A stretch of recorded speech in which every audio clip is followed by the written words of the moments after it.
Hey there, welcome back to the big board. Looking at Stalingrad Roads from Nuts Publishing. A couple of things. So, as we get started with the campaign, I think I'm familiar enough or have played enough with Liberty Roads and Roads to Victory or whatever it's called, or Victory Roads. So, just going to jump into the campaign. That may or may not cause issues, we'll see. But as we get into this, is with the campaign game, lots of, for all the obvious reasons, Operation Uranus and sort of the Mars track and stuff like that. There's a lot of little rules to keep in mind for the opening turn, the November 3 turn. And I think it's November 3 because it's a weekly turn kind of scale, basically. But anyway, the first thing we got to do as part of the exercise of kicking the game off is we're doing this major offensive, and one of the things you get to do with that is place your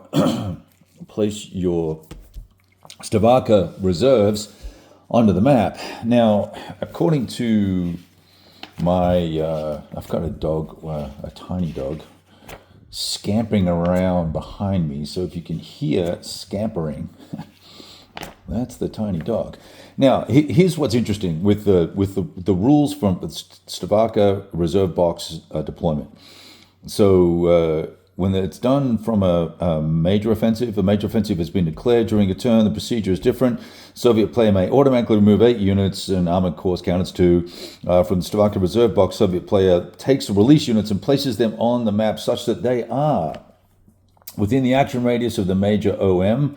Offensive thing, adjacent to a friendly unit present on the map at the start of the Stavka phase, not adjacent to an enemy unit, and in supply. So, where was I reading about it being stacked with an HQ? No, we don't. So we don't have to worry about it being stacked with an HQ. So that's the first. That's the first big benefit there when we do a major offensive. We're going to be able to place these guys wherever we wish.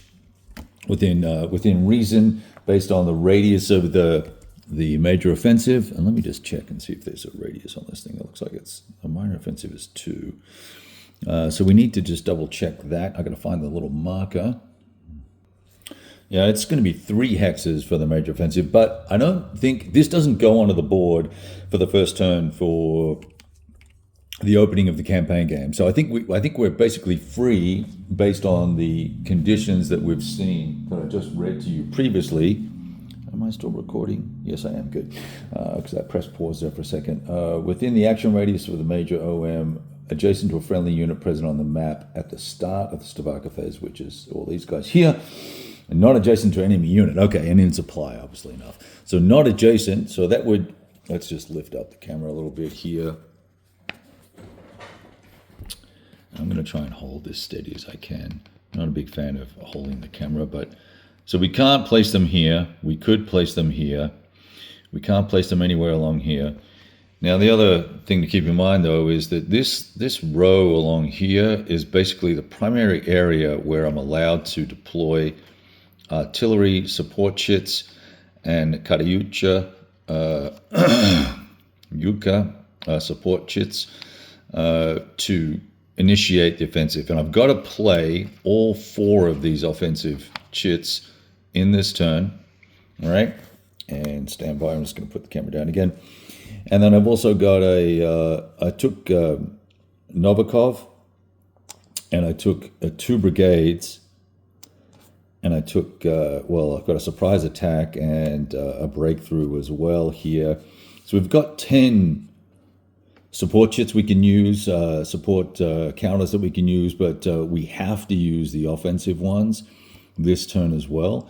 So we're going to look at probably trying to focus in on this area here. So it may well be that we put the majority of these units in these 2 or 3 hexes right here. In fact, that spot right there might be awesome. Now, they're overstacked at the moment, obviously enough.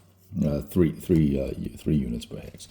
So we can put them roughly in this area, and that could then allow us to do something funky with our assault across this fortified line here. I don't know if you can see that from that angle, but there's a fortified line there, and that provides some benefit to the defender, which is what?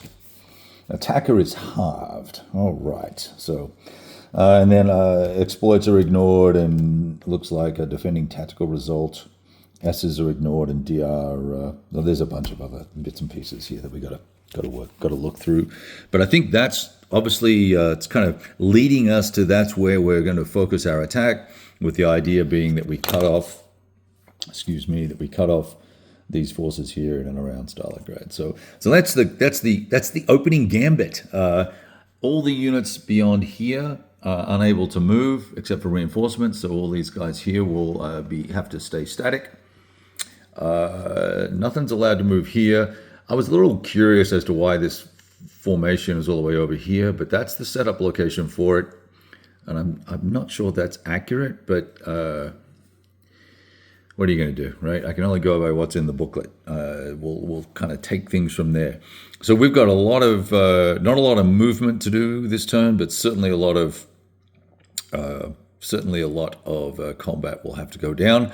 So this will take a little while, and we're going to get started. Now, there's one other thing. So 4 support markers for the Germans.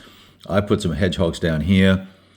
Might have been smarter to put it here, perhaps, but I thought because we've got this fortification line here that would be okay. But I can always use these Pack 88 elements here. I put them down right before the attack is resolved, and they will provide us a benefit against armor and stuff like that. All right, we'll talk again soon once we get something done here. And one thing I will say, lots of play aids going on here. There's, I think, 7 plus the terrain effects and combat results table. And kind of a lot of dead space. It would have been nice. I'd like to see the sequence of play. I actually put the sequence of play on a post-it note somewhere on one of these tables. There's all these tables, these guys, and then there's another one over there, and I've got 3 more. I've got 3 more here. Here's my sequence of play for these guys. So anyway, just seems like a lot of stuff, but. At least it's not on the map, which is great. All right, later.